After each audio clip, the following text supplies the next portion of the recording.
And this was made before the thaw between our countries. How did you get it made? I mean, how did you get to shoot in Cuba? Well, we were very diligent. We had to get a specific license from the Treasury Department and OFAC. And it took a process of about 2 years.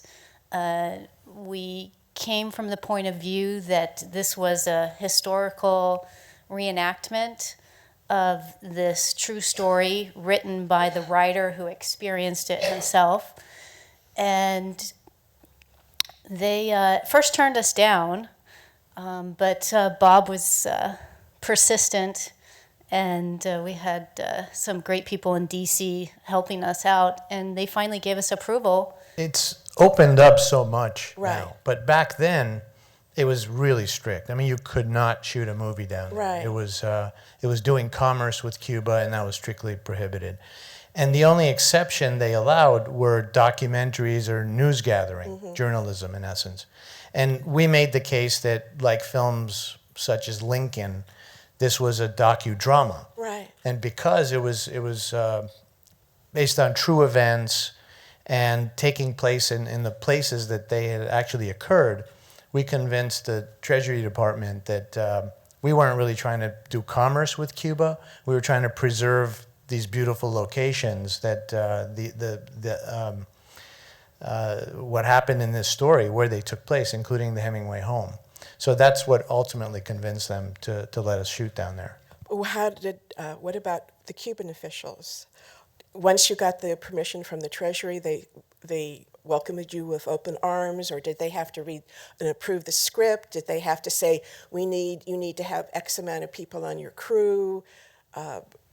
They did have to approve the script, but very pleasantly, I shot a film in China called Painted Veil, and the censorship was unbelievable. I mean, it was kind of terrible, and I expected that here. But the Cubans read the script, and I think it's because Hemingway is so beloved in Cuba by the Cuban people and government officials included, that once they read it, they just left us alone. They didn't censor anything. They didn't ask us to not include anything or change anything.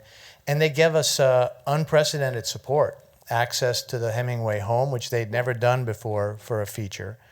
In fact, tourists can only look through the windows. They can't go in the house. Wow. But, And so we were a that's full amazing. crew in there. And they gave us weapons in a communist country. I mean, they're strict on weapons, and a Coast Guard cutter, and they really, they bent over backwards to help us. When you went and shot inside the house and used the house, was that the actual furniture, or did you come in, did your, production designer, set decorator, come in and... So his house there is exactly how Hemingway left it. Once he passed away in the States, they took the museum and preserved it. So everything on the walls, on the tables, everything is exactly the same. So that means the furniture is sort of dilapidated. So we actually took most of the furniture out and replaced it with props. And I guess that would lead into a great story about Ernest Hemingway's typewriter. So we're shooting the scene where Hemingway can't write. And I'm standing on the square foot of ground that Hemingway stood on when he wrote. Wow. Looking at the wall he looked at when he wrote. And they had brought backup props for everything. When you first arrive on the house, on the grounds, one of the things you're first struck by is the fact that it's all women running the place. And there's a very sacred feeling to the grounds. So when I was introduced as the actor who was going to play Hemingway, I got one of these. We shot for a couple of days, and they were always around, just hovering everywhere, keeping an eye on everything. So we're getting ready to shoot this scene. I'm standing there, and in comes Ada Rosa, who is the director of the museum. And she says, "We would like Adrian to work with this." And it was Hemingway's typewriter. Oh, my God.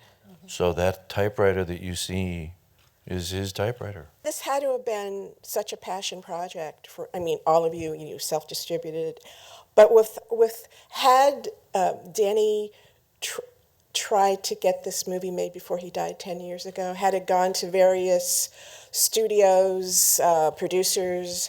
Yeah, it had. It actually started shooting in Portugal.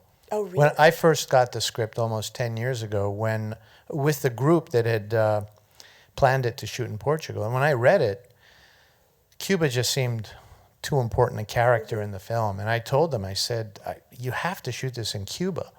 And they said, well, that's impossible. It'll never get done. And they went off and tried to do it in Portugal. And I'm not sure what happened, that it fell apart.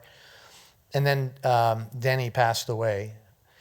And the rights went to his widow, Wanda Pettyclerc. And I chased it for 2 years and finally convinced Wanda to trust me with it because she was so protective of it because it was Denny's baby, so to speak. Right. It was his kind of life story. Well, also, I mean, this is very much a father and son story too. I mean, Absolutely, it is. and from reading, Denny was very much like the son figure, and he lost his, an orphan, and you were his idol, and what he did afterwards. I mean, he was the one who edited those books and brought out Islands in the Stream and wrote the screenplay to Islands in the Stream and kept Hemingway alive, And He actually moved to Ketchum too, where Wanda lives now. Because did he move to Ketchum after Hemingway died? Yeah, that would have been after. Yeah. And Mariel, as a young girl, remembers Denny. She remembers this writer hanging around the house. But it wasn't until most recently where she finally made the connection that, oh, that writer was Denny, Right. hanging around our family so much. Well, because you do have Mariel in that one scene. Is it because you knew her and she knew Denny that she was willing to do that? What she said was we were the first people to really understand the true nature of her grandfather. She has a very, very protective feeling, and rightly so, about her grandfather. So her choice to be a part of this was quite a seal of approval on the project and on the portrayal of her grandfather. Also, usually when you think of Ernest Hemingway, he's the virile guy with the handsome, with the beard and the black hair, and he's off, in Africa. And here we see him, unable to write, manic depressive, alcoholic.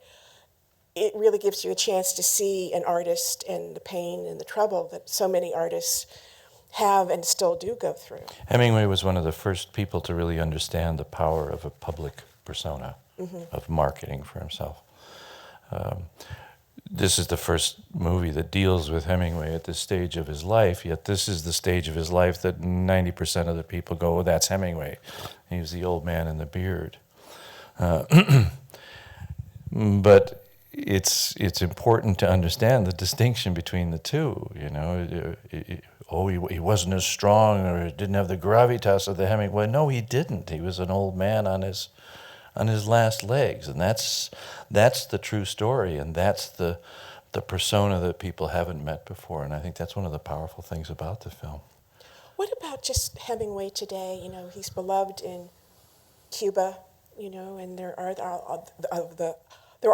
there's some of us who, have read his books and have seen the movies and have read about him. But how is he looked at today? I mean, every place that Hemingway has spent any time in his life, will say he's ours. There's a real pride in France, Spain, Italy, every place that he's been, Hemingway was ours. Yeah. I think he's seen such an iconic figure. I mean, he's kind of the definition of macho and manliness for a lot of people. And that's what really fascinated me when I first read this script. How often do you get this very, very personal insight into a person's pain and real life struggles than a guy who was there, who spent personal time and then wrote about it. And was young and impressionable. He was still in his 20s when he met. Right. So it was really fascinating to see Hemingway through these different set of eyes.